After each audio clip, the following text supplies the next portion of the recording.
कलिकाल सर्वज्ञ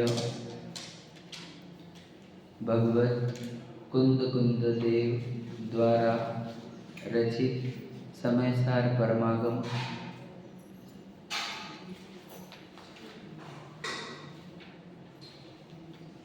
अनादि से दुख से तड़पते हुए जीवों को उनके मोह के नाश के लिए यह ग्रंथ रचा गया है, क्योंकि जो जीव तड़प रहे हैं वो मोह के ही कारण तड़प रहे हैं। तो ये मोह का नाश किससे होता है? मोह के नाश के कारण कौन? तो मोह के नाश के कारण बोलो, एक तो निर्मोही के वचन होने चाहिए, सीधी बात। या हम कहें केवल ज्ञानी के वचन, सर्वज्ञ के वचन। तो निर्मोही सर्वज्ञ जीव मतलब तीर्थंकर, जो देश ना भी देते हैं क्योंकि उनके वचन चाहिए हमारे। तो तीर्थंकर से ये निर्मोही होने की विधि प्राप्त होती थी इस जगत, तीर्थंकर के दिव्य ध्वनि से। फिर तीर्थंकर के विरह के बाद इस दिव्य ध्वनि से निर्मोही होने की विधि गणधर आचार्य द्वारा फैलाई जाती थी, प्रसारित की जाती थी। और उस दिव्य ध्वनि के सार को, मर्म को आचार्य अपने ज्ञान में रखते थे। और फिर जब पता चला कि हम ये ज्ञान देंगे किसी को, परंतु वो भी इसे कैरी कर पाए ना, उसको झेल तो पाए, समझ तो पाए, ज्ञान तो दिन ब दिन हीन हो रहा है क्योंकि अवसर बेकार है। तो इस ज्ञान को सुरक्षित रखने के लिए ही इसी ज्ञान को लिपिबद्ध कर दिया गया है ना, दर्शनादि आचार्य द्वारा और आचार्य कुंद कुंद द्वारा। तो इस आचार्य कुंद कुंद के रचने का उद्देश्य क्या था कि जो जो जीव इसको पढ़े उसका मोह का नाश। समझ रहे? हम भी इसको पढ़े तो कहे के लिए पढ़े, हमारे मोह का नाश हो, क्योंकि मोह बड़ा दुखदायक भाव है। मोह दुखदायक, दुख अगर कुछ है तो सिर्फ मोह में है, विश्व में और कई दुख है ही नहीं। मोह भाव दुखदायक होता है, मोह भाव अंधकारमय होता है, मोह भाव अत्यंत पीड़ादायक होता है। इसलिए उस भाव के नाश के लिए इस ग्रंथ की रचना हुई है जो हम पढ़ रहे हैं। आचार्य कुंद कुंद तो पूरा प्रयत्न करेंगे मोह का नाश करने का, अब हम कर देंगे नहीं, हमारे पुरुषार्थ के ऊपर है, हमारी रुचि जिज्ञासा के ऊपर है। ठीक है, तो प्रथम में अमृतचंद्र जी कलश के माध्यम से हमें उस समय सार के हार्द को यानी उसके महिमा को बताने के लिए 3 कलश रचते हैं। उसमें वो प्रथम में समय सार को नमस्कार करते हैं। तो समय सार अर्थात वो ऐसा पदार्थ, ऐसी वस्तु जिसमें से अनंत सिद्धाचार्य बद्ध साधु केवल ज्ञान जैसी पर्याय उत्पन्न होती है। समझ रहे? जिसमें अनंत सुख अनंत चतुष्टय प्रकट होता है, ऐसे समय सार को नमस्कार करते हैं। इससे क्या समझना कि जो हमारे को अनादि का मोह है वो ये है कि हम अपनी वस्तु को नहीं पहचानते, हम उस समय सार से अपरिचित हैं। तो उसको नमस्कार करके कहा कि वो द्रव्य से देखा जाए तो वो सत्ता रूप है, भावा है। उसके गुण देखे जाए तो दर्शन ज्ञान चारित्र गुण चेतना गुण वाला है, चित स्वभाव है। और उसकी पर्याय देखी तो सबको जानने वाले यानी सर्वभावांतर छिदे है। और उसकी पर्याय अनुभूति में भी आती है, स्वानुभव से प्रकाशित होती है। ऐसा वह समय सार है। फिर उसको देखेगा कौन? उसको उस समय सार को देखने वाली सम्यक ज्ञान की ज्योति है। ठीक है, समय सार को, उस परिणति को देखने वाली सम्यक ज्ञान की ज्योति है, उसको नमस्कार किया दूसरे छंद में, क्योंकि वो सम्यक ज्ञान ज्योति ही उस प्रत्येगात्मा को, मतलब देह रहते हुए, राग द्वेष रहते हुए भी उस चैतन्य शुद्ध तत्व को देख पाती है ना। उसके अंदर वो कला है, वो सम्यक ज्ञान की कला है। उसको वंदन किया दूसरे छंद में। और तीसरे छंद में वो ये कहते हैं कि उस समय सार से दूर रहने से मेरी परिणति इतनी मलिन हुई है, मोह से मलिन हो गई, भीख मांगती है, रागी द्वेषी हो रही है, इच्छा रूप हो रही है। तो मेरी परिणति इतनी मलिन हुई है, ये मोह की मलिनता मेरी दूर हो, है ना। इसलिए अब मैं समय सार व्याख्या लिख रहा हूँ ताकि मेरे वो अनादिकाल का मोह नाश हो, है ना, और मैं शुद्ध चिन्मात्र मूर्ति हूँ, मुझे उसकी प्राप्ति हो। तो ऐसे 3 कलशों से भूमिका बनाई गई और फिर आचार्य कुंद के सूत्र का अवतार हुआ। आचार्य कुंद अब क्या कह रहे हैं पहली कथा में, वो कहते हैं मैं वंदन करता हूँ, है ना, सब सिद्धों को। क्यों वंदन कर रहे आप क्यों वंदन कर रहे? क्योंकि उनके पास ध्रुव, अचल और अनुपम गति है, और उन्होंने वो प्राप्त की है। क्या? ध्रुवता उन्होंने ही प्राप्त की है। पूरे विश्व में और कोई भी ध्रुव नहीं, कोई गति ध्रुव नहीं, कोई शरीर, कोई पद, कोई सुख रूप भाव दुनिया का कोई भी ध्रुव नहीं है दुनिया में। एक व्यक्ति बताओ, एक वस्तु बताओ जो ध्रुव हो, या एक जीव बताओ जो ध्रुवता का अनुभव कर रहा हो। तो पूरे विश्व में ध्रुव शब्द सिर्फ सिद्धों को सूट होता है। इसे ध्रुव उपमा दी गई, क्योंकि ध्रुव तो सिर्फ वो है। क्यों? क्योंकि तुम जो शुभाशुभ भाव करोगे, वो भाव शुभाशुभ टेम्पररी भाव होने से उससे बंधने वाली गति भी टेम्पररी है, वो ध्रुव गतियाँ नहीं है कि नहीं। भाव कैसे होते हैं हमारे? हम संयोग का लक्ष्य करते हैं, जो सामने शरीर रहा, जो सामने सिचुएशन रही, वैसे भाव आते हैं। तो फिर वो भाव आए, वो चले जाते हैं। सिचुएशन चेंज होने पर, वस्तु शरीर चेंज होने पर, तो भाव टेम्पररी रहने से उससे बंधने वाले कर्म और उस कर्म से मिलने वाली गतियाँ सब अध्रुव है। इसलिए ध्रुव विशेषण दिया सिद्धों को कि सिद्ध भगवान को हम इसलिए वंदन करते हैं क्योंकि वो ध्रुवता को प्राप्त है। तो ध्रुवता मतलब पर्याय, उनके पास ध्रुव पर्याय है। तो बोल के पर्याय थोड़ी ध्रुव रहती है। ध्रुव मतलब उनकी एक जैसी सुखरूप पर्याय अखंड काल तक चलने वाली है। समझ रहे? एक ही जैसी आ रही है, इसलिए ध्रुव कहा। फिर अचल कहा या अमल कहा। और देखो पूर्ण निर्मल है, निर्दोष, 100% प्योर, 0% इम्प्योरिटी। समझ रहे? 24 कैरेट जिसको हम बोलते हैं गोल्ड की भाषा में, तो 0% इम्प्योरिटी, क्योंकि नो कर्म भी नहीं है, द्रव्य कर्म भी नहीं है, और भाव कर्म भी नहीं। तो इसलिए अचल भी कहा, अमल भी कहा। ठीक है, अचलित है और अनुपम, उनके जैसा सुख कल्पना भी नहीं की जा सकती और उपमा भी दी नहीं जा सकती। क्यों? क्योंकि उनके जितना सुख, अगर उधर अनंत सुख या अव्यवहार सुख ना होता तो वो जीव वहाँ से निकल जाता, और कंप्लीट करने की जर्नी में वो वहाँ से निकल नहीं रहे। ये सिद्ध कर रहा है कि उनके पास अनुपम सुख है जो किसी और के पास नहीं है। समझ रहे हैं? तो ध्रुव, अचल और अनुपम जो पद को प्राप्त हुए हैं, ऐसे सिद्धों को हम कैसे नमस्कार करते हैं? बोलो, हम भाव नमस्कार करते हैं, द्रव्य नमस्कार करते हैं, और व्यवहार नमस्कार हो जाता है। जैसे द्रव्य नमस्कार, भाव नमस्कार की बताया तुमने, है ना। तो स्तुति, जिसको नमस्कार दूसरा वर्ड किया स्तुति, ठीक है। तो भाव स्तुति क्या है? जो सिद्ध कर रहे हैं सो ही मैं करूं। समझ रहे? उनकी 3 ज्ञान, दर्शन, चारित्र गुण आत्मा में लीन है। मेरे ही ये 3 गुणों के पर्याय आत्मा में लीन हो जाए तो ये हो गई भाव स्तुति या भाव वंदना। तो सिद्धों का वंदन तो एक्चुअल में ये है कि आप सिद्ध समान कार्य करो, यही उनकी वंदना है, यही उनकी विनय है, यही उनकी स्तुति है, भाव स्तुति हुई। ठीक है।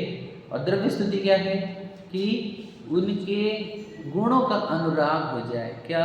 कि प्रभु आप धन्य हो, आपकी तीनों परिणति भीतर की ओर चली गई, आप तीनों गुणों की परे आपकी आत्मा की आराधना कर रही है, उस चैतन्य तत्व की आराधना कर रही है ना। तो आपकी तीनों परिणति जब आत्मा में लीन है, ऐसी उनकी महिमा आने पर उनके प्रति हमारे जो राग भाव उत्पन्न होता है वह द्रव्य स्तुति है। ठीक है। ये राग भाव होने से इसमें वो लोग पुण्य का संचय होता है, और भाव स्तुति से तो निर्वाण होता है। समझ में आ गया? ये सब हो चुका है, इसमें मैं रिवाइज कर दे रहा हूँ। और उसके कारण, भाव स्तुति के कारण मन में विचार, वचन का बोलना और शरीर से वंदन आदि क्रिया, ये सब व्यवहार स्तुति है, जिससे न पुण्य बनता न पाप बनता। ठीक है, क्लियर हुआ? तो ये द्रव्य स्तुति और भाव स्तुति का वर्णन हो गया। अब हम कौन से शब्द पर आ गए? देखो, वंदितु मतलब स्तुति की बात हो गई। सर्वसिद्धे, सब सिद्धों का मतलब ध्रुव अचल अनुपम है ना, गदेव पत्ते है ना, तो उन्होंने ये गतियाँ प्राप्त करी, ध्रुव अचल अनुपम। अब बोलो वोच्छामी समय पाहुड़, अभी बोल रहे ना वो, इसमें वोच्छामी और समय पाहुड़ ये शब्द को समझाना हमारे से रह गया है। अब मीणमो शुद्ध केवली भणित, अब श्रुत केवली भणित है, इस शब्द का अर्थ हमने खोलना प्रारंभ किया था कि ये जो हम कथन कह रहे हैं, आचार्य कुंद जो बोल रहे हैं कि मैं अपने समय सार कहूँगा, तो ये कैसे कहूँगा? वो कहूँगा जो श्रुत केवलियों द्वारा भणित है, मतलब श्रुत केवली ने कहा गया, जो कहा है वह कहूँगा, उसके आधार पर कहूँगा। तो प्रश्न है श्रुत केवली का अर्थ क्या? हम पढ़ रहे थे, वो बता दूंगा पेज नंबर में आपको, है ना, हम तो आ गए थे वहाँ पर, इसलिए बता रहा था, मैंने बताई थी बात। तो ये श्रुत केवली का अर्थ क्या, थोड़ा सा हमने पढ़ा था, अब हम और पढ़ेंगे आज, समझते। पहले मैं तो बता रहा था कुछ आपको, कल उस दिन जो गहरी बात हुई थी इम्पोर्टेंट, वो ये थी कि ये बताओ कि ये जो कथन समय सार जी में है, आचार्य कुंद जो लिख कर गए हैं, तो ये कथन किसके है? अतः प्रश्न है कि आपने ये समय सार के बारे में जो आप बोलने वाले हो, ये कथन किसके है? तो वो कहते हैं श्रुत केवली के। तो श्रुत केवली का अर्थ क्या? तो कहते हैं श्रुत केवली अर्थात जो भगवान जी ने कहे थे समोशरण में, वो। तो आप बोलोगे ऐसे कैसे अर्थ होता है? श्रुत केवली का अर्थ यहाँ पर एक बार परमागम दिया, ठीक है, मैं बताऊंगा आपको, अभी बताऊंगा, जस्ट पहले बता समझना क्या कि ये कथन कौन से है? तो कहते हैं जो तीर्थंकरों ने समोशरण में कहे थे, वो ये कथन है। हाँ, तो हमने दो शब्द बोले थे उसके लिए, कौन सा बोला बोला? एक आगम और एक श्रुत।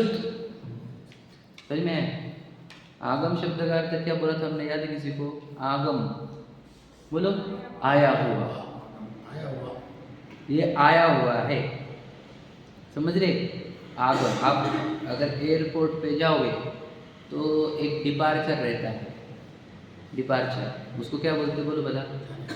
उस हिंदी में नीचे भी लिखते हैं ट्रांसफर, प्रस्थान, ठीक है, उसको और एक वर्ड भी है डिपार्चर को, निर्गमन, सुना आपने? निर्गमन, ठीक है। अब बोलो अराइवल, अराइवल के नीचे क्या रहता है?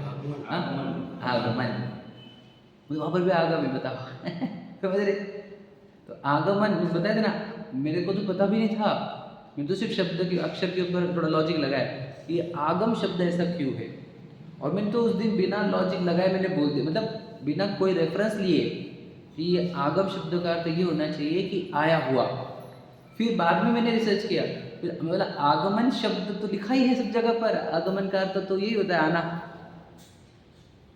न तो एक्स्ट्रा ऐड किया हुआ है आने को, आगम ही मूल शब्द है आने को, समझ रहे कि नहीं? गम का अर्थ चलना, आ मतलब इधर मेरी ओर चलना, मतलब मेरे इधर चल कर आया है, आगम का अर्थ सोचो, ये आया हुआ है, वहां से आया हुआ है, आगम शब्द ही बता रहा है, ये केवल ज्ञानियों से आ रहा है, समझ रहे कि नहीं? तो ये किसकी वाणी है बोलो? तो ये वाणी गुरुओं की है ही नहीं, ये आचार्य कुंद की वाणी नहीं है, गणधरों की वाणी नहीं है, समझ रहे कि नहीं? ये शुद्ध केवलियों की वाणी, मतलब केवल ज्ञान की वाणी है, इसलिए हम शास्त्र को आज तक जिनवाणी ही कहते हैं। हमने इसको कभी गुरुवाणी कहा नहीं और हम कहेंगे भी नहीं। जो गुरुवाणी कह रहे हैं वो इस आगम का अवर्णवाद कर रहे हैं। बात याद रखना भी क्या कह रहे हैं, ये अवर्णवाद है। क्यों? तुम इस जिनवाणी को गुरुवाणी कहकर इस जिनवाणी की वैल्यू कितने परसेंट गिरा दी तुमने? 99% गिरा दी। बताओ। अब बोलोगे नहीं नहीं गुरु भी हमारे बहुत श्रेष्ठ थे, होंगे, इसकी वैल्यू एकदम डिग्रेड हो जाती है अगर आप इसको बोलते कि गुरुओं की वाणी। क्यों? तुमने अल्पज्ञ की, है ना, शोभक्षम ज्ञानियों की वाणी कह दी इसको, राग वालों की वाणी बोल दी इसको, जबकि वाणी वीतराग वाणी है, ये सर्वज्ञ की वाणी है, ये केवल ज्ञानियों की वाणी है, ये जिनेंद्र भगवान की वाणी है, ये जिन वाणी है, ये किसी और की वाणी है ही नहीं, गुरुवाणी भी नहीं है। इसको गुरुवाणी कहना बहुत बड़ा अपराध है, जो आजकल बहुत ट्रेंड चालू हो गया। वो तो सिखों में कहते हैं कि वो गुरु गोविंद सिंह आदि को गुरुओं को मानते थे और उनकी वाणियों को उन्होंने कैप्चर करके रखा, सिक्योर करके रखा। गुरुद्वारे में वो शास्त्र ही रखते हैं, है ना, वो गुरुवाणी बोलते हैं, उनके इसमें है। और बाकी धर्मों में भी, पर जैन धर्म में तुम मुझे बता देना कोई शास्त्र, कहीं पर भी रेफरेंस बताना गुरुवाणी कहीं लिखा होगा। गलती मत कर देना, आजकल चालू हो गए गुरुवाणी गुरुवाणी गुरुवाणी। भैया तुम बहुत गलत जा रहे हो, तुम इसकी महिमा कम कर रहे हो। जब मुझे पता चलता है ना कि मैं सर्वज्ञ के वचन पढ़ता हूँ, तो वैल्यू सोचो इसकी क्या रहती है। और जब वचन पढ़ता है कि किसी गुरु की है, तो ऐसा लगता है कि उनको ऐसा लगा होगा। सोचो इसकी कितनी महिमा कम हो जाती है अगर हम इसको गुरुवाणी बोले तो। आकाश में समझ रहे क्या गहराई कि बोल सकते हैं हम इसको गुरुवाणी, बोलना चाहिए। अरे निषेध करो इसका, जो बोल रहे हो उसका। बोलना तुमको पाप लगेगा, बोलना पाप, उसको अगर गुरुवाणी बोलोगे तो ये अवर्णवाद है। अवर्णवाद समझते, सच्चे देश गुरु का अवर्णवाद मतलब अपमान, अविनय हो जाना। उससे दर्शन मुनि का बंधन होता है। दर्शन मुनि के आश्रय के निमित्त में देवशस्त्र गुरु का अवर्णवाद ही लिखा है। समझ रहे कि नहीं? तो ये है आगम। समझ किसकी पढ़ रहा है, कौन पढ़ रहा है? आचार्य कुंद कुंद कहना चाह रहे कि ये मेरी भी नहीं है। तो सोचो, तो वो क्लियर कट बोल रहे हैं कि मेरी नहीं है, और हम बोलो हम हमारी लगा रहे हैं, विशाल मेरी वाणी है ये, और फिर मेरे शिष्य बोलेंगे मेरे हमारे गुरु की वाणी है। तो कितना मूर्खता पड़ा बाहर। तू देख तो तेरा है ही नहीं कुछ, आया सब उधर का है। माल है, आया हुआ है, मतलब समझ रहे कि नहीं? आपने बनाया, आपने बनाया, नहीं नहीं आया हुआ है बेटा। अब मान के चलो मिठाई जो स्पेशल बनती बहुत एकदम मेहनत से, पुराने लोग बना सकते थे, 100 साल पुराने, उन्होंने बना के लाती थी। एग्जाम्पल कोई भी एग्जाम्पल है तो पारस खाजा, पुराने लोग टेक्निक बनाते थे, जब उनको आता है। अब हमारे घर पे है, अब हमने तुम्हारा दिया, तो उसने पूछा कि आपने बनाया? तुमने बोला हाँ, तो अपराध नहीं है? नहीं, हमने बनाया नहीं, आया हुआ है, ये आया हुआ है, वो दे रहे। अब हाँ बोलने से क्या दिक्कत है? बहुत बड़ी दिक्कत है। तो क्या बोलना चाहिए? आया हुआ है, लाया हुआ है। तो आचार्य कुंद कुंद इतना तो बराबर काम कर रहे हैं कि ये हमारा नहीं है, ये आया हुआ है भैया वहां से, खुद का प्रिपरेशन नहीं हमारा। तो ये किसका प्रिपरेशन है? बोलो भला, आचार्य कुंद कुंद का है।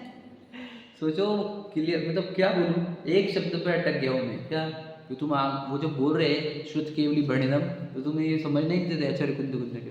तुम इसको आचार्य कुंद कुंद की वाणी बोलोगे ना, तब भी तुमने अवर्णवाद कर दिया इस ग्रंथ का। भाई समझे क्या?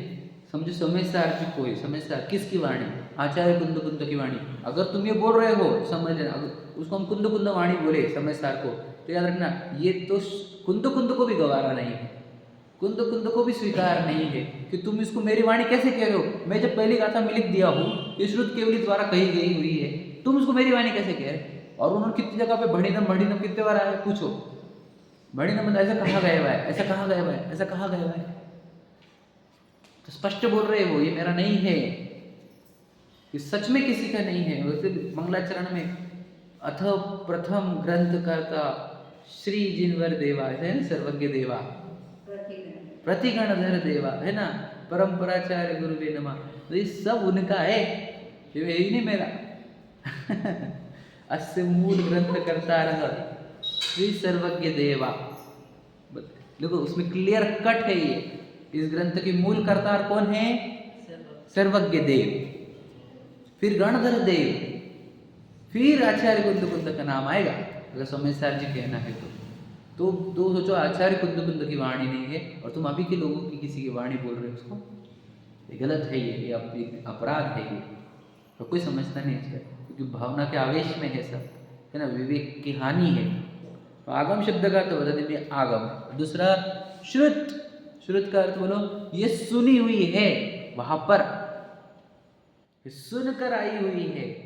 श्रुत शब्द का भी अर्थ हो जो हमारे जब आगम शब्द और श्रुत शब्द दोनों शब्द क्लियर कट बोल रहे हैं, बोलो क्या? ही सर्वज्ञ का है। स्वामी जी का प्रवचन चल रहा था पुरुषार्थ सिद्धि ऊपर, यही तो वाणी के ऊपर आया था, पुरुषार्थ सिद्धि ऊपर आया। उन्होंने बताया ये जो वचन निकल रहे और एक बनाया, ये तो ना किसका है ना मेरी इच्छा से बना, वो तो जिन्होंने लिखा उनकी इच्छा से तो बना नहीं, वो शब्द को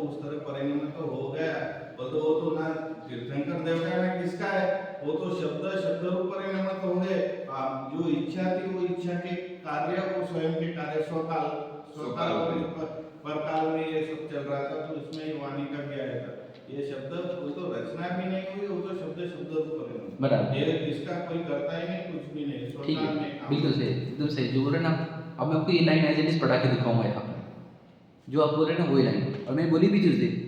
एक्चुअल में तो इन परमाणुओं को इस रूप बहना था, इसी कोई अनादिश्रुत परंपरा कहते हैं।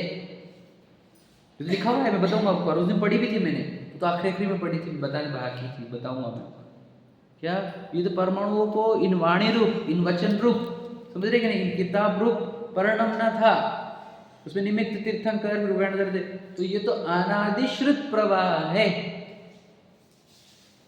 बहुत गजब का है, क्या क्या कहे हम, मतलब हम लेवल हम कैच नहीं कर रहे, बहुत गजब की चीज है ये। बताओ, मतलब मैं क्या बोलूँ, मैं अनादि से बह रहा हूँ खुद भी, हाँ बह रहा हूँ, मतलब ट्रैवल कर रहा हूँ ना, मैं द्रवण कर रहा हूँ, मेरे बहते हुए मैंने मनुष्य पर्याय लाई, ठीक है, और बहते हुए श्रुत ने मेरे सामने जिनवानी लेकर आई। सोचो मेरा भाग्य का जोर पे चल रहा है, क्या समझेगा क्या कहा, मेरे मनुष्य पने के टाइम पर श्रुत मेरे साथ में, मेरे भाग्य में श्रुत भी है, तो समझ लेना इससे बड़ा कोई और सौभाग्य हो ही नहीं सकता। सच में सबसे बड़ा सौभाग्य है कि आपने साथ, मैंने बताया ना वो लाइन, वो बोलो जिया कब तक जो घूमेगा, में क्या लिखा है उसमें, लाइन लिखी है कि नर भव भी पाया तो जिन श्रुत नहीं पाएगा। समझ रहे, नर भव मिलना अलग बात है, और उसमें जिन श्रुत मिलना ये अलग बात है। नर भव मिलने को अगर 50 करोड़ लगते हैं, तो जिन श्रुत मिलने को 500 करोड़ लगते हैं। समझे क्या, वो भी कम है ये बोल रहा हूं मैं। मतलब सोचो, मेरे भाग्य ने सिर्फ मनुष्य बना ही नहीं लाया हुआ है, जिन श्रुत भी लाया, मतलब श्रुत लाए, वो वचन जो सब केवल ज्ञान में सुने गए थे दिव्य ध्वनि से, वो वचन यहाँ तक आने वाले मेरे भाग्य ने वो भी लाया है। तो मैं वो बोल रहा हूँ और आप सुन रहे हो, कितना भाग्य है हमारा, बताओ। और रॉन्ग में खड़े होने चाहिए, हम क्या सुन रहे हैं, कौन सी वाणी सुन रहे हो। सोचो दिस इज रिकॉर्डेड ऑन, तो इतने प्रवचन रिकॉर्ड, इतने प्रवचन, अरे हमारे पास पूरे करो केवल ज्ञानी के प्रवचन रिकॉर्डेड भैया, इतने शास्त्रों में। तुम कौन से बोल रहे हो, केवल ज्ञानी के प्रवचन ही रिकॉर्डेड है ये। सोच, वही तो कह रहा हूँ मैं। और इसको जिसने जिसने इसको सिक्योर रखा, उनके प्रति हमारी कैसी भावना रही, क्या आप वहाँ पे सिक्योर नहीं रखते, जहाँ तक हमारे पास आती नहीं ये बात है। तो इसलिए उनके प्रति कितना उपकार होना चाहिए हमारा, कि आपने इस श्रुत को बरकरार रखा। तो आपकी जिम्मेदारी, हमारी जिम्मेदारी, इस श्रुत को पढ़े, अंदर उतारे, सबको दे, समझ रहे, ठीक है। तो श्रुत का अर्थ भी क्या, वहाँ सुने गए हुई बात है ये, किसी की है नहीं, समझे कि नहीं, और किसी की नहीं, श्रुत की, समझ रहे, तो मतलब केवल ज्ञानी से सुना हुई बात है, सुनी हुई, ठीक है। अब पढ़ा तो तुम लाइन देखो, आओ पेज नंबर बताता हूँ पहले को, हाँ 24 चल रहा था, लेकिन कुछ और बताना चाहिए, ठीक है 24 ही चल रहा है बराबर। साक्षी वाली बात रह गई, रिवाइज करने की, करा दूंगा आपको। सिद्धों को वंदन करने की लॉजिक क्या दी इन्होंने, साक्षी। एक तो साक्षी मतलब हम प्रतिज्ञा कर रहे हैं, क्या, समयसार लिखने की, तो प्रतिज्ञा कभी भी श्रेष्ठ पुरुष के सामने करते हैं, इसलिए सिद्धों को साक्षी रखा। और जब भी कोई महान कार्य करते हैं, जैसे विवाह आदि भी है ना, लौकिक में जिसको महान कहते हैं, तो वो कार्य में भी पंचों की साक्षी रखते हैं, वैसे सिद्धों की साक्षी में हम लिखेंगे, ठीक है। 2 पॉइंट हो गए वो भी। अब देखो पेज नंबर 24 पर थे हम, तो हम वो पैराग्राफ नीचे जो लिखा बोल्ड लाइन के नीचे, वो पढ़ते हैं। देखो, श्रुत माने परमागम में जो केवलियो सर्वज्ञों ने कहा है, उसे ही श्रुत केवली बड़े कहते हैं। सर मैं क्लियर है, देखो केवलियो सर्वज्ञों ने कहा, ये लाइन है बोल्ड लाइन के नीचे 24 पर, समझ में आ रहा है। मतलब यहाँ पर ये जो लाइन है, ये जो हम बोल रहे हैं, वो कहा का है, सर्वज्ञ देव द्वारा कहा गया है, बस गहरी बात समझना। श्रुत केवली भणित वर्ड क्यों आया होगा, मैं तो बहुत गहराई से सोचता हूँ, आचार्य कुंद क्यों लिखा होगा शब्द, श्रुत केवली भणित क्यों लिखा होगा, डायरेक्ट वो विषय वस्तु चालू कर देते थे, एक शब्द क्यों डाला गया? एक एक अक्षर नपातुला रहता है, याद रखना, जो रचना करते हैं उसका एक एक अक्षर, एक एक मात्रा, क्योंकि उसको कम शब्दों में सीमित करके रखना है, उसकी एक एक अक्षर जब वैल्यू है, एक एक मात्रा जब वैल्यू करती है, तो श्रुत केवली भणित शब्द डालने के पीछे का कितना स्ट्रॉन्ग रीजन होगा, हम कल्पना नहीं कर सकते। तो आचार्य कुंद कुंद के आत्मा में जाकर उनकी विशुद्धि के स्तर देख रहा हो कि वो लिख रहे श्रुत केवली भणित मतलब बोल नहीं सकते हम उनके भावों की विशुद्धि और वो लिखने की भावना, और श्रुत केवली भणित क्यों लिखा हुआ उन्होंने? मैं जो लिख रहा हूँ वो श्रुत केवली द्वारा है लिखा, बोला हुआ, समझ रहे? मेरा है नहीं, तो समझो ये वहाँ से आया हुआ है, समझ रहे? हेड ऑफिस से वो तो हम लोग भ्रष्ट हो रहे हैं ज्ञान से, एकदम लिख दे रहे हैं, है तो हकाच समझे? लिख वो चल रहे ना, वो देखो मैं बोलूँ, वो अक्षरों को परिवर्तित होना था श्रुत में जिनवानी के रूप में, मुझे कल मेरे भावना आ गई, मैंने लिख दी, वो अक्षर आ रहे हैं चलकर इन भव्य जीवों का उपकार करने के लिए, समझे भैया? देखो समझ रहे कैसा आ रहा है ये? तो ये ताकि भव्य जीवों का उपकार हो, हमारे जैसे जीवों का उपकार, इसलिए लिखा हुआ है, ये गजब का है। देखो अब देखो, इस व्युत्पत्ति के अनुसार तो सुत केवली भणित पद का अर्थ सर्वज्ञ देव द्वारा परमागम में कहा गया। मतलब क्या?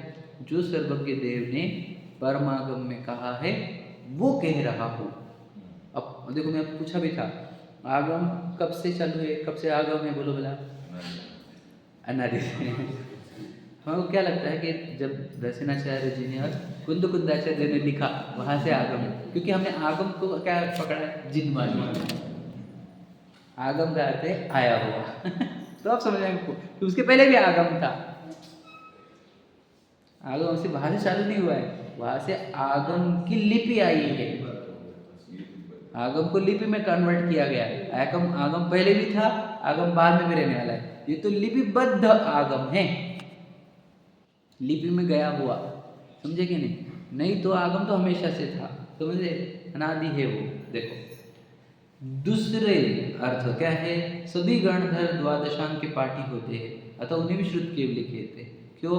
क्योंकि वो भी उनके शुद्ध ज्ञान से पूरे केवल ज्ञान जितना विषय जानते हैं, ये एंगल से भी उनको शुद्ध केवली कहा जाता है। या उन्होंने तीर्थंकर की देशना सुनी है, केवलियों को सुना है, शुद्ध केवली, इस एंगल से भी गणधरों को शुद्ध केवली कहते हैं। तो कहते हैं गणधर द्वारा। दूसरा अर्थ क्या हो गया? गणधर द्वारा कहा गया समयसार कहता हूँ। तो दूसरा अर्थ क्या लिया उन्होंने? गणधर। पहला अर्थ सर्वज्ञ, दूसरा अर्थ गणधर। तुम्हारे को क्या सही लगता है? अब आपका प्रश्न है, सही कौन सा लग रहा है? श्रुत केवली भणित का अर्थ कौन सा सही बैठता है आपके हिसाब से? ये आपकी कल्पना है। अब जब दादा लिख के दे रहे दो अर्थ, तो दो तो समान इक्वल वैल्यू रखते होंगे, पर हमारे को कौन सा स्ट्रॉन्ग बैठता है? समझ रहे? श्रुत केवली भणित का अर्थ वो है सर्वज्ञ की वाणी। ये है सर्वज्ञ के द्वारा जो कहा गया हुआ है ना समयसार, वो कह रहा हूँ मैं मेरे मन का है नहीं। ठीक है, देखो तात्पर्य यह है कि परमागम शास्त्र सर्वज्ञों और गणधरों की वाणी के अनुसार ही लिखा है। दो वर्ड ले लिए उन्होंने, एक तो सर्वज्ञ या फिर गण, और एंड है ना, और नहीं है ना, और गणधर। ठीक है, इंग्लिश वाला और नहीं है, हिंदी वाला और है समझ रहे?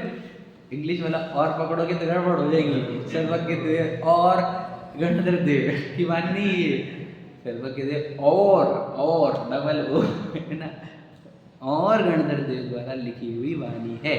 समझ में? देखो आगे अमृत चंद्र जी इसको क्या कह रहे हैं? देखो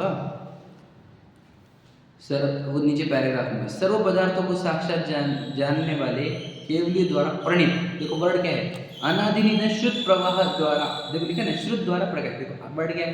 अनादि निधन, मतलब ये वो जो आप बोल रहे थे ना परंपरा, वो है ये अनादि निधन श्रुत द्वारा प्रकाशित, स्वयं अनुभव करने वाले शुद्ध केवली द्वारा कथित सर्व पदार्थों और शुद्धात्मा का प्रकाशक अनंत भगवान के प्रवचनों का अवयव यह समयसार नामक ग्रंथ मेरे द्वारा आरंभ किया जाता है। देखो वर्ड वापस उन्होंने अवयव मतलब मैं बता दूँ बॉडी पार्ट, अवयव हिंदी को भी मुझे हिंदी में मराठी में शरीर के बॉडी पार्ट्स को अवयव बोलते हैं, है कि नहीं? तो ये समझदार क्या है बोलो? It is body part of, बोलो सर्वज्ञ भगवान ने जो कहा था ना, उसमें का एक पार्ट है, ये बॉडी पार्ट है, उसका अंग है, उसका एक अंश है, एक, समझ रहे? तो ये सब वहां का है, सर्वज्ञ भगवान ने जो कहा, समझ में? वो गजब का है ये। यहाँ से और एक वर्ड है परमागम, आगम, आगम। जीववाणी के हिसाब से हम उसको परमागम। नहीं, इसका लॉजिक भी बता दूँ। देखो, आगम के अर्थ में तो पूरा द्वादशांग है, पूरा द्वादशांग पूरा के पूरा वो आगम में आता है, और उसमें से मेरा वाला पार्ट जो आता है ना, उसको परमागम बोल देते हैं। आप समझे क्या? नहीं, पर अभी आने वाला आगम, आने वाला, हाँ, अब ये द्वादशांग आगम, ये दोनों भी अर्थ अभी आ रहे हैं। मतलब आप क्या बोल रहे परमागम का अर्थ? नहीं नहीं नहीं नहीं, वो तो ही नहीं हुआ। परम परम परम है, पर नहीं, वो परम मतलब उत्कृष्ट। मेरी बात सुन। हाँ वही वही, देखो परम है वो, परम प्लस आगम है वो, पर नहीं है वो। फिर पर और आगम के परागम होता था, वो परमागम है। संधि संधि कैसे बैठ रही है? परम प्लस आगम, पर नहीं है वो, तो फिर पर आगम हो जाता, परमागम है। तो परम परम मतलब क्या बोलो? उत्कृष्ट। तो आए हुए में से और उत्कृष्ट बात वो है जो मेरे चैतन्य तत्व की बात है, इसलिए उसको परमागम नाम दे दिया। आप समझे? मतलब आगम में क्या क्या पता है? द्वादशांग है पूरा, मतलब इतना कुछ कुछ है, ज्योतिष क्या, विद्या क्या, भूगोल क्या, इतिहास क्या, गणित क्या, सब कुछ है उसके अंदर। लेकिन उसमें से मेरे वस्तु की जो बात है वो परमागम है। आपको बताओ सिंपल, एक सिंपल, धरसेनाचार्य जी ने क्या लिखा बोलो? अष्टपाहुर। वो आगम है कि परमागम है? वो आगम में आता है, क्योंकि कर्मों की थ्योरी पूरी। हाँ, मैं अष्टपाहुर बोल दिया क्या? सॉरी, षटखंडागम, वर्ड गलत हुए मेरे से। हाँ, षटखंडागम की रचना करी धरसेनाचार्य जी, बराबर। पूरी कर्मों की थ्योरी है पूरी। वो काहे में है? आगम में कि परमागम में? वो आगम में आती है, समझे क्या? इसलिए वो षटखंडागम को, षटखंडागम ना, हाँ, षटखंडागम को 5 परमागम में नहीं रखा गया है। आप समझे क्या? लॉजिक समझ रहे? लॉजिक समझ रहे क्या? उसको कभी परमागम में नहीं रखा गया। अब आचार्य कुंद की 5 रचनाओं को परमागम में रखा गया। अब ध्यान से सुनना, ये जैन परंपरा मेरी नहीं है, और बताओगे मुमुक्षु समाज की भी नहीं है। जैसे परंपरा चल रही ना, सब तब से इन 5 समय से आचार्य कुंद की 5 रचनाओं को परमागमी शब्द दिया गया है। किसने दिया? ये चली आई हुई परंपरा है, उनको ही 5 परमागम का नाम दिया गया, और किसी को परमागम का नाम नहीं दिया गया। जबकि आचार्य कुंद भी बोलो पंचास्तिका में 6 द्रव्य का वर्णन कर रहे हैं, है ना, तब भी वो परमागम की कैटेगरी में रखा है। बताओ, कुछ समझे क्या? क्योंकि अभी भी पंचास्तिका में भी जीव द्रव्य को बताने का ही मुख्यता थी इनकी। प्रवचन सार जी में भी ज्ञान तत्व प्रज्ञापन, ज्ञेय तत्व प्रज्ञापन में भी जीव द्रव्य को ही बताने की मुख्यता थी। इसलिए आगम में से भी परमागम पार्ट और अलग है। कौन सा वाला पार्ट? जो मेरे से रिलेटेड है, जो मुझे मेरी महिमा बताता है। समझे कि नहीं? पूरे विश्व को जानने के लिए आगम की आवश्यकता है, कर्म की थ्योरी जानने के लिए आगम की आवश्यकता है, समझ रहे? तो मुझे जानने के लिए परमागम की आवश्यकता है। अब समझे? आगम में से वो वाला पार्ट जिससे मैं जागरूक होता हूँ, जिससे मेरे मोह का नाश होता है, जिससे मुझे मेरे महिमा आती, मेरी सत्ता की महिमा आती, वो परमागम।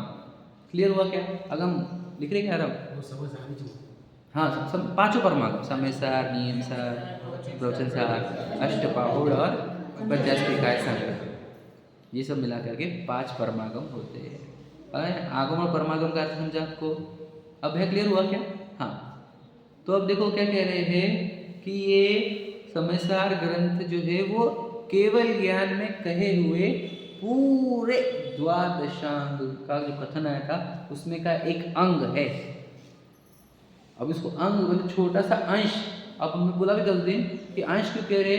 क्योंकि वहाँ सागर जितना कहा गया है, मतलब समुद्र जितना, उसमें का ये एक मुट्ठी भर पानी है। क्या कहा, समझे कि नहीं? क्योंकि जो आपके पास समयसार है, हमारे पास समयसार है, ये द्वादशांग वाले जिनवानी का 1% भी नहीं है, 1% भी नहीं है। इतना कुछ कहा गया है, पूरे विश्व का स्वरूप बताए ना। इसलिए अंश, अवयव, समझ रहे हैं? बहुत छोटा पार्ट है, इससे हमारा काम हो जाता है मुक्ति का, हमारा रत्नत्रय का काम हो जाता है, समझ रहे कि नहीं? लेकिन इतना ही कहा गया है ये मत समझ लेना, कहा तो अभी बहुत है, विस्तार से, बहुत ज़्यादा विस्तार से, इतना ही नहीं कहा गया, बहुत कुछ कहा गया है, लेकिन इतने जितना हमारे तक पहुंचा है उतना हमारा कल्याण में काफ़ी है हमारे लिए, उसलिए बहुत है हमारे आत्म कल्याण करने के लिए, जागरूक होने के लिए, है मोह का नाश करने के लिए, जितना मिला वो भी बहुत कुछ है, हमारा उत्कृष्ट पढ़ना नहीं हो रहा। जाओ तुम लाइब्रेरी में, देवलाली की लाइब्रेरी में गए, हाँ इतनी बुक है, पूरा पढ़ने में जीवन खत्म हो जाएगा तुम्हारा, रोज अखंड रूप से पढ़ो तो भी है क्या नहीं? पहली बात हो रही थी, दादा ने इतना लिखा है कि वो पूरा जीवन कम पढ़ने वाला है पढ़ने को, और उन्होंने लिख लिए पूरा, तो पढ़ने को तो कम टाइम लगता है, लिखने को तो 10 टाइम्स 20 टाइम्स टाइम लगता है। तो सोचो कितना टाइम तो उन्होंने लिखने में लगाया, उतना पढ़ने को टाइम नहीं हमारे पास। पढ़ रहे हैं आगम, आगे सोचो हमारे जीवन में आगम की कोई वैल्यू नहीं, क्या आया हुआ श्रुत जो है उसकी कोई वैल्यू नहीं, वैल्यू किसकी बोलो? मिट्टी, धूल गाड़ी की धूल, घर की धूल, बच्चों के शरीर की, माता पिता के शरीर की, भाई बहन के शरीर की, है ना, पैसों की, प्रॉपर्टी की, प्रसिद्धि की, प्रशंसा की, ये धूल की कीमत है, आगम की कीमत नहीं हमारे जीवन में, श्रुत की कीमत नहीं है। बताओ, पुण्य के उदय ने दे दी सामग्री भटक, बोलो क्या लिखा है? क्या लिखा है कि पाकर के कुछ बाह्य वस्तु, कौन सी बोलो? मिट्टी की वस्तु है, निकट नहीं बोलो, तेरे नहीं बोलो, मेरे ठीक है नहीं? भक्ति जब करेंगे भगवान की, जब तेरे बोलेंगे, और जब एकांत में बैठेंगे तो मेरे, पाकर के कुछ बाह्य वस्तु है बोलो, निकट नहीं मेरे आया, है कि नहीं? ऐसा चाहिए कि नहीं? लाइन में बैठ रही कि नहीं सही? निकट नहीं मेरे आया वाली बात भी हम कहा, देखो तो बाह्य वस्तु में रहने से ना हम भगवान जी के निकट जाते हैं, ना हम अपने निकट आते हैं, कहीं के नहीं रहते हम, है? जिसका खुद जो खुद के घर में रह रहा नहीं वो आवारा है, हाँ घर का न घाट का, बिल्कुल सही बात है, धोबी का कुत्ता समझ? तो आवारा बोलते उसको जो भगवान जी के पास भी नहीं आता और आत्मा के पास भी नहीं आता। मतलब सोचो, मेरे को सिर्फ इतने लाइन बोलना है कि अब जब सोचो ये आपके पास क्या है, बोलो बताइए, ये कुंचे जी बाहर में लिखी हुई समय सारा अनुशीलन है, अगर आप ऐसे समझते हो तो आप कुछ समझते नहीं। ये है बोलो, ये द्वादशांति कहा हुआ वाणी का अवयव, उसको पढ़ना कैसे चाहिए, कितनी वैल्यू चाहिए वहाँ, और इसकी कितनी वैल्यू है? चलो आपका वो कार 50 लाख की, और ये बोलो तुम गिन नहीं सकते बेटा इसकी वैल्यू, दुनिया की ताकत नहीं गिन सकती इसको कि इसकी कितनी कीमत है और उसकी कितनी कीमत है यहाँ आगम नहीं है, वहाँ से आया हुआ है हमारे भाग्य में। तो वो हमेशा कैलकुलेशन देता हूँ कि आपने पूर्व में 100 करोड़ कमाए थे, 100 करोड़ का पुण्य, तो उसमें से करीब करीब घर आपको मनुष्य शरीर देने में मान के चलो 50 लाख रुपए लगे, घर देने के लिए 10 लाख रुपए पुण्य गया, गाड़ी बंगले देने के लिए लगे 15-20 लाख रुपए, तो पूरा मिला के, तो वो सब मिला करके आपका हो गया 80-90 लाख में पूरा आ गया, बोला ये सब। और वो 99 करोड़ के करीब लगे थे वो सिर्फ जिनवाने को लाने के लिए। अभी जीवन कहाँ व्यर्थ हो रहा है? वो 1 करोड़ में जो आया था ना उसके लिए। मैं सच बोल रहा हूँ, ये मेरी कैलकुलेशन याद रखना, कभी भूलोगे नहीं, हमारी सच्चाई यही है। और जिनवाने के ऊपर हाथ रख के कह रहा हूँ, इतना पुण्य खर्च हुआ था जिनवाने को लाने, और वो 1 करोड़ की सामग्री में बिजी है, जो 1 करोड़ की भी नहीं है, चिल्लर है वो।